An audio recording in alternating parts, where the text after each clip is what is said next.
कर्क राशि वालों, मंगल राहु का अंगारक योग आपके जीवन में भी कई क्षेत्रों में खेल को पलटने वाला हो सकता है। जीवन में बड़े बदलाव हो सकते हैं। अष्टम भाव को रहस्यमयी भाव कहा गया है, परिवर्तन का, गूढ़ का भाव कहा गया है। और यहां पर मंगल का राहु के साथ होना जीवन में बहुत सारे अचानक से होने वाले परिवर्तन की तस्वीर पेश करता है। आइए जानते हैं क्या संकेत लेकर के आया है राहु और मंगल का यह अंगारक योग कर्क राशि वालों के जीवन में। देखिए, सबसे पहली बात तो मंगल देव आपके लिए बहुत ही कारक ग्रह होते हैं।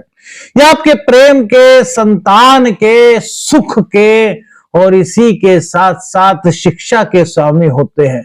करियर की पूरी बागडोर, राजनीति की बागडोर भी मंगल के पास है। कर्क राशि वालों के लिए मंगल का उच्च होना या फिर मंगल का मजबूत होना वैदिक ज्योतिष शास्त्र के अनुसार बहुत जरूरी कहा गया है।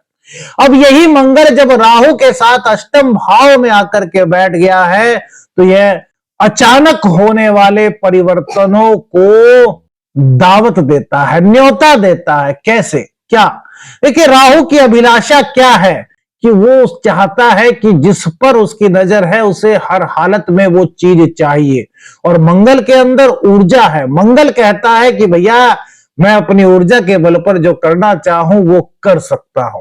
तो यदि आप शोध के क्षेत्र में हैं, आप किसी चीज से संबंधित शोध कर रहे हैं, आप किसी तकनीकी से जुड़े हुए हैं, या फिर आप किसी गूढ़ विद्या का अध्ययन कर रहे हैं, या फिर आप ज्योतिष में रुचि रखते हैं, तो यह समय आपके लिए बहुत बड़े सकारात्मक बदलाव लेकर के आया है। कहते हैं ना कि रात के बाद सवेरा, तो वही सवेरा राहु मंगल की युति कर्क राशि वालों के जीवन में अब आहट ला रही है, दस्तक दे रही है। दूसरी बात, ये क्षेत्र, अगर आप बीमा से जुड़े हुए हैं, टैक्स से जुड़े हुए हैं, आप गुप्तचर एजेंसी से जुड़े हुए हैं, या फिर जांच एजेंसी में आप कार्य करते हैं, तो मंगल और राहु का जो युति बनी है अष्टम स्थान में, यह आपके जीवन में उन्नति का कारक बन सकती है। आपके करियर में एकदम से उछाल आने की संभावनाएं यह योग बना रहा है। कर्क राशि वालों के लिए कहें तो बहुत अच्छा समय है। करियर में परिवर्तन एकदम से हो सकता है। आप सोच रहे थे कि यार कब मुझे प्रमोशन मिलेगा, आप सोच रहे थे अगर कि यार मेरी कब जॉब चेंज होगी, मैं तो यहां जॉब करता करता परेशान हो गया हूं। यदि आपके मन में कुछ इसी तरह के सवाल थे, कुछ इसी तरह की इच्छाएं थी, तो राहु और मंगल आपके जीवन में अब आपके ही पक्ष में कुछ सकारात्मक माहौल बनाने के लिए 24 फरवरी से अष्टम भाव में गोचर कर चुके हैं। 2 अप्रैल तक यही योग आपके जीवन में बना रहेगा। संकट में नेतृत्व क्षमता, मेरे मित्रों, अगर आप नेतृत्व किसी का करते हैं तो यहां पर थोड़ी सी आपको दिक्कत हो सकती है। देखिए, संकट का मतलब यह नहीं कि आप किसी बुरी चीज में फंसने वाले हैं, नहीं। नेतृत्व क्षमता को लेकर के कुछ सवाल उठ सकते हैं। कैसे सवाल? ये आपका अहंकार यदि ज्यादा है, आपके अंदर यदि गुस्सा ज्यादा है, आप यदि छोटी छोटी चीजों पर शॉर्ट टेम्पर हो जाते हैं, तो यहां पर थोड़ी सी नेतृत्व क्षमता पर आपके सवाल उठ सकते हैं। क्योंकि राहु भ्रम भी है, राहु धुंध भी है, राहु कोहरा भी है, और वहीं पर मंगल देव ऊर्जा है, चेतना है, विश्वास है, ताकत है। अब जब इसमें गुस्सा आ जाएगा और राहु कहेगा मुझे चाहिए, मंगल कहेगा मेरे पास ऊर्जा है, दोनों का मिलन है, तो फिर ये नेतृत्व क्षमता को थोड़ा सा प्रभावित कर सकता है। तो इसलिए गुस्सा, अहंकार से आपको दूर रहना है। ये संकेत देता है राहु मंगल का अष्टम भाव में जो कंजक्शन हो रहा है, जो युति हो रही है, बताती है कि गुप्त निवेश से भी कुछ लाभ का संकेत आपको प्राप्त हो सकता है। और राहु यहां पर गहराई और असामान्य सोच दे रहा है, जबकि मंगल कार्य क्षमता और साहस देता है। ये चीजें हमने वे बताई जो आपके लिए प्रगति के सूचक लेकर के आई है, लेकिन कुछ चुनौतियां भी मंगल और राहु के अष्टम भाव में होने के कारण कर्क राशि वालों के जातकों के सामने आ सकती है। उनमें थोड़ा सा आपको ध्यान देना होगा। देखिए, करियर को लेकर के अचानक परिवर्तन हो सकता है, नई नौकरी मिल सकती है, लेकिन मेरे मित्रों यदि कुंडली में मंगल की स्थिति आपके खराब है, मंगल नीच के हैं, मंगल अंश बल से कमजोर है, तो फिर यहां पर थोड़ा सा करियर में आपके कुछ परेशानी होने की संभावना बन सकती है। अब मंगल देव आपके प्रेम संबंधों के भी स्वामी हैं, राहु के साथ अष्टम भाव में गोचर करेंगे, तो प्रेम संबंधों में किसी बात को लेकर के जो बात वास्तव में हो ही ना, कहते हैं ना कि राहु कुछ ऐसी बातें करा देता है जिसके हाथ पैर नहीं होते, लेकिन फिर भी वो कहीं ना कहीं अस्तित्व में आ जाती है। समझ रहे हो, जैसे आपने फोन किया अपने पार्टनर को, उनका फोन नहीं उठा, वो बशर्ते हो सकता है किसी ऑफिस में बात कर रहे हो, लेकिन आपके मन में शक आ गया, जबकि वो वास्तविकता में कुछ ऐसी चीज है ही नहीं। तो प्रेम संबंधों में इस तरह की गलतफहमियां हो सकती है। इन गलतफहमियों में आपको बिल्कुल भी नहीं पड़ना, वस्तु स्थिति को आपको पहचानना है, इस बात का आपको बहुत ज्यादा ध्यान रखना है। वही संतान को लेकर के कुछ चिंता आपको हो सकती है कि मेरी संतान सही रास्ते पर आगे बढ़ रही है नहीं। वही राहु हमने कहा ना, मतलब जिस चीज का कोई मतलब ही नहीं, उस चीज को लेकर के आपकी फीलिंग ऐसी हो सकती है कि यार सोच में डूबे हैं यार कि संतान सही से स्कूल में जा रही है या नहीं, सही से टाइम पर पढ़ रही है या नहीं, बच्चे ने स्कूल में खाना खाया होगा या नहीं, यानी कि व्यर्थ की चिंता। क्योंकि राहु हमने क्या कहा, कोहरा है, तो इस तरह की चीजों से आपको खुद से बाहर निकलना, इस तरह की फीलिंग्स आपको यहाँ राहु और मंगल की युति दे सकती है। पिता या वरिष्ठों से कुछ मतभेद, कुछ विचारों की भिन्नता आपके हो सकती है मेरे मित्रों, तो इन चीजों को भी आपको अपने जीवन में नहीं आने देना। प्रतिष्ठा पर अचानक से प्रश्न, वो कैसे लग सकता है मेरे मित्रों, इस बात को थोड़ा सा ध्यान से समझिए।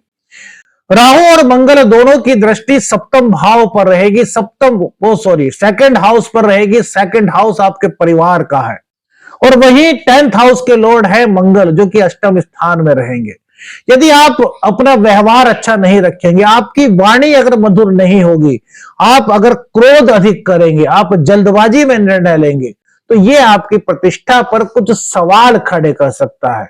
हमने आपको शुरू में ही बताया कि आपको इस तरह के किसी भी तरह के कार्य से बचना है, क्योंकि राहु मंगल की युति कभी कभी कुछ इस तरह की संभावनाओं को भी जीवन में उत्पन्न कर देती है। मंगल देव की दृष्टि जो है वो 11वें स्थान पर होगी, चौथी दृष्टि, तो यहां पर आय के नए रास्ते जो कर्क राशि के लोग हैं उनके लिए बनते हुए नजर आ रहे हैं। शनिदेव आपकी कुंडली में अभी 9वें स्थान में गोचर कर रहे हैं, तो 9वें स्थान में बैठे शनि की दृष्टि भी आपके 11th हाउस पर पड़ेगी, जहां की वृषभ राशि है। तो हो सकता है आप अगर चाह रहे थे तो आपका कोई नया बिजनेस इस दौरान स्टार्ट हो जाए। अगर आप चाह रहे थे, नौकरी कर रहे हैं उसके साथ साथ में आप चाह रहे थे कि कोई पार्ट टाइम जॉब मुझे मिल जाए, तो वो भी मिल सकती है। यदि आप नौकरी की तलाश में थे, आप बेरोजगार युवा थे, आप नौकरी की तलाश में थे, तो यह वक्त आपको नौकरी दिला भी सकता है मेरे मित्रों। बस अपनी कुंडली में मंगल की स्थिति को आपको देखना होगा। इस तरह के मौके आपके जीवन में आ सकते हैं। मंगल की दृष्टि 3rd हाउस पर रहेगी, तो 3rd हाउस पर मंगल की दृष्टि यह संकेत देती है कि भाई बहनों का सहयोग आपको लेना भी है और उनको सहयोग देना भी है। यात्राएं यदि आप करते हैं तो यात्राओं से पहले प्री प्लानिंग बहुत जरूरी है। ऐसा नहीं कि मित्र ने कहा चलो भाई चलते हैं घूमने और आप घूमने फिरने चल दिए, नहीं। और राहु और मंगल है, जो राहु क्या क्या क्या कार्य होता है, जो होता नहीं उसको दिखाता है, जो होता है उसको छिपाने की कोशिश करता है। समझ गए ना, तो प्री प्लान करके जाइएगा। कहीं भी यात्रा पर जाना है वो सुखद हो रही है। यहां पर मनोवैज्ञानिक रूप से अगर हम देखें तो अंदर से कुछ बेचैनी सी आपको फील हो सकती है। जीवन में बार बार परिवर्तन की सोच आपके आ सकती है, जोखिम लेने की तीव्र प्रवृत्ति आपकी हो सकती है, तीव्र इच्छा आपकी हो सकती है, लेकिन जोखिम से बचिए, शॉर्टकट के रास्ते से आपको बचना होगा मेरे मित्रों, क्योंकि राहु शॉर्टकट पर चलने के लिए कहीं ना कहीं हमारी सोच बनाता है। हमें इस तरह की सोच नहीं बनानी, हमें अपने रास्ते पर, सही दिशा पर, सही मार्ग पर आगे बढ़ना है, क्योंकि सही रास्ता ही हमारी मंजिल की ओर ले जाता है। मंगल आपके लिए बड़े योग कारक हैं, इसलिए नकारात्मक परिणाम नहीं देंगे, लेकिन जहां जहां हमने बताया वहां वहां थोड़ी सी आपको ध्यान देने की आवश्यकता है। अष्टम भाव में मंगल का होना, संक्षेप में कहें तो संघर्ष के बाद सफलता का सूचक ये होता है। परिवर्तन के माध्यम से उन्नति के संकेत मंगल देव यहां पर कर्क राशि के जातकों के लिए बना रहे हैं। स्थिरता कम लेकिन गहराई ज्यादा इस वक्त आपको अपने अंदर दिखाई देने वाली है। मेरे मित्रों, एक बात को हमेशा ध्यान रखिए, जब भी राहु और मंगल की युति बने तो अपनी दिशा को सही कर लीजिए। जीवन में अचानक से अगर कुछ उतार चढ़ाव महसूस हो तो उसको नकारात्मक मत लीजिए, बल्कि उसमें से भी उस मौके को खोज लीजिए जो आपको आगे बढ़ाने में सहायक हो सकता है। अगर आप ऐसा करते हैं तो यह गोचर आपके लिए शुभ योग के संकेत लेकर के आया है।